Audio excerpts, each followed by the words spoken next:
Saging at kape. 1 minute vlog nga lang to, kaya wag ka na mag-scroll. May isang piling kami ng saging.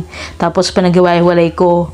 Hinugasan ko yan. Tapos maglalagay akong tubig dyan. Pakukuluan ko. Syempre hulog natin yung mga saging, ging na yan. Tapos pakuluan natin. Kapag kumukulo na, bilang ka lang ng mga 15 to 20 minutes mga men. Tapos habang naghihintay, humilata muna ako. Wala tayo magawa dito, tambay tayo. After 15 to 20 minutes, ayan, luto na siya. Ay, naku, makinis pa sa mukha ko to O tapos, ayan, hinango ko na nga, nilagay ko sa strainer para lumamig na rin. Tapos pumunta na ako sa kwarto. Ito na yung saging natin.